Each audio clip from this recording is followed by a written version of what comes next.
Okay, today, my brethren, we're going to be replacing a starter in a Ford F150.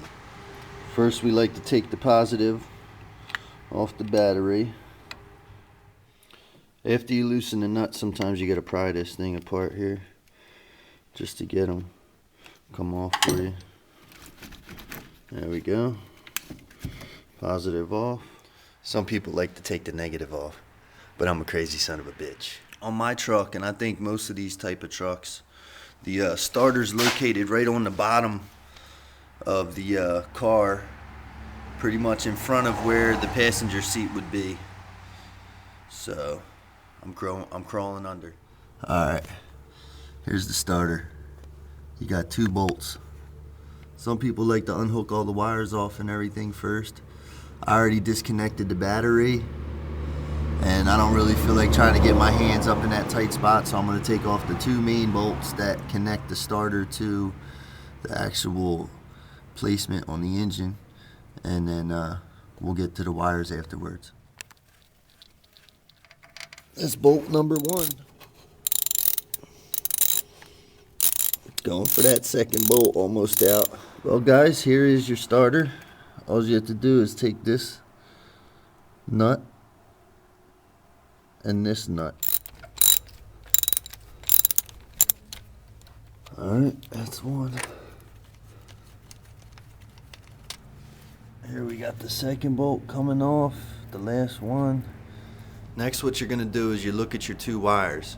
You got the thick one, you got the thin one. The thin one you're going to have to circumcise like a newborn baby.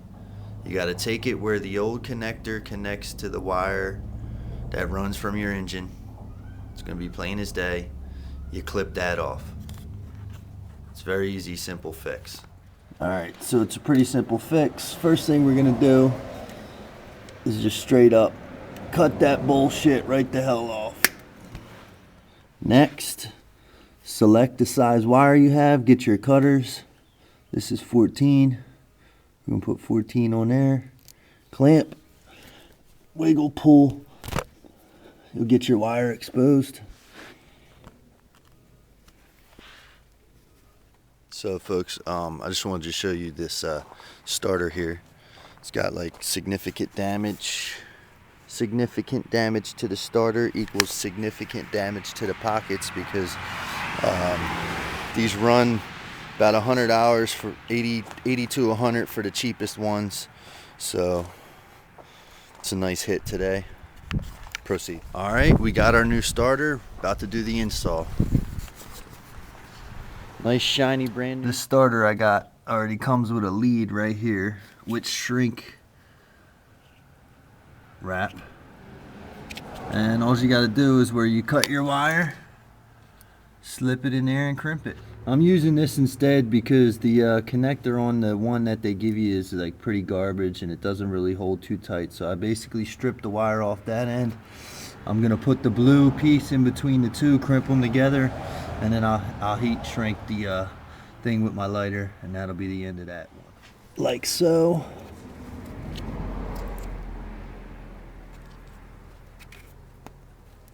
That in there, crimp up your end.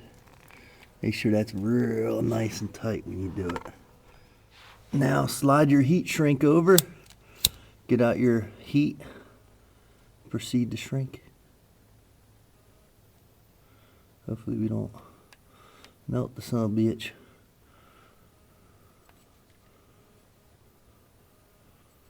That looks good to me.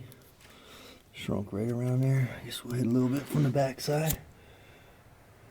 Shrink up that side a little bit. I'm not sure that this is the proper way to do this, but it's what I got. Now we're going to want to attach the other terminal. Do that like so.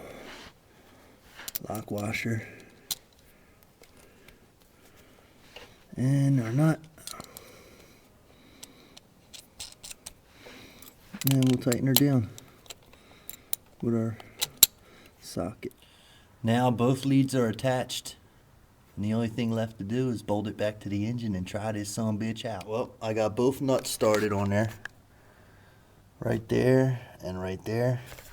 So we're just going to take our socket set and we're going to tighten them down And we'll attach the terminal back to the battery and see how this bad boy goes.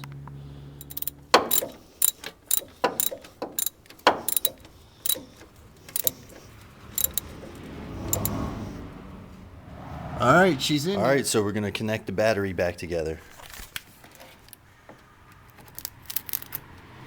Nice little sizzle.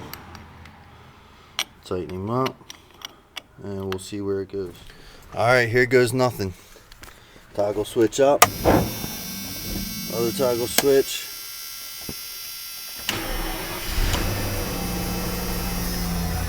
She started, baby. Well, there you go. Hopefully that can help a few people if they have a bad starter or they can't get their truck started and they need to do it or whatever. So hope you enjoy.